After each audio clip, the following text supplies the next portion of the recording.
आपकी स्क्रीन पर जो नजर आ रहा है क्वेश्चन वो गेट 2025 का है। डरावना क्वेश्चन लग रहा है बट डराने जैसा कुछ भी नहीं है। बड़ा फिगर दिखता है जब हम स्क्रीन पे गेट एग्जामिनेशन में बैठते हैं तो हमें इस तरह के क्वेश्चन जो फिगर है वो डराते हैं कि आरएलई लोड दे दिया, थ्री फेज दे दिया। बट आप क्वेश्चन को ध्यान से पढ़िए। In the following circuit the average voltage V naught की वैल्यू आपको गिवन है 400 bracket 1 plus cos alpha divided by 3 volt. ये वी नॉट की वोल्टेज गिवन है, आउटपुट वोल्टेज आपको गिवन है और in terms of alpha. Alpha नहीं पता है। Where alpha is the firing angle if the power dissipation in the resistor is 64 watt. इस रजिस्टर के अंदर जो पावर डिसिपेशन है वो कितना है, 64 वॉट का है। Then the closest value of alpha in degree is. ठीक है, तो ये बहुत ही सिंपल सा क्वेश्चन है। देखिए जब भी आरएलई लोड होता है आपको वी नोट दे रखा है, इसका रेक्टिफायर के देखिए रेक्टिफायर कौन सा है, कैसा है, उसका क्या फॉर्मूला लगेगा, इसकी कोई भी जरूरत नहीं है। इवन ये एक नॉर्मल आरएलई लोड, अगर डीसी मोटर आता है आपको तो नॉर्मल आरएलई लोड के ऊपर क्वेश्चन है, सिंपल, क्योंकि इंडक्टेंस का तो एवरेज वोल्टेज वैसे ही जीरो हो जाता है।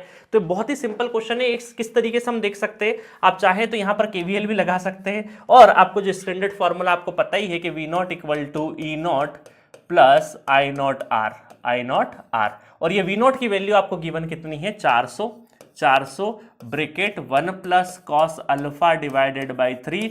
ई कितना गिवन है, ई है आपका 500 है ना, 500 है, प्लस करंट हमें निकालना है और रेजिस्टेंस कितना है, 1 है। अभी देखो करंट निकालने के लिए आपको क्या दे रखा है, पावर की रेटिंग दे रखी है। तो पावर यहां से अगर हम देखें तो power P equal to I square R, इस तरीके से कर सकते हैं हम।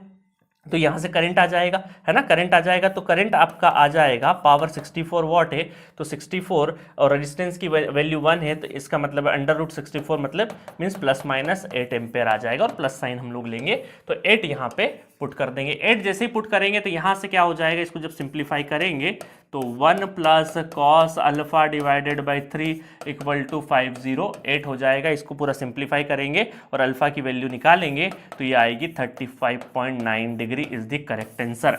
तो ये क्वेश्चन जरूर देखने में हमें लगता था कि पता नहीं थ्री फेज रेक्टिफायर का क्वेश्चन पूछ लिया है, बट ये सिंपल बेहतरीन तरीके से जो ड्राइव बोल सकते हैं हम लोग, इलेक्ट्रिक ड्राइव बोल सकते हैं, या फिर सिंपल आपका केवीएल केसीएल पूछा है, या फिर हम इसको मिक्सिंग करके बोल सकते हैं कि डीसी आरई लोड है, मतलब इंडक्टेंस का तो कोई काम ही नहीं रहता है, तो हम ये बोल सकते हैं कि सिंपल डीसी मोटर का एक लोड लगा दिया है और उस बेसिस पे आपको से क्वेश्चन पूछा है।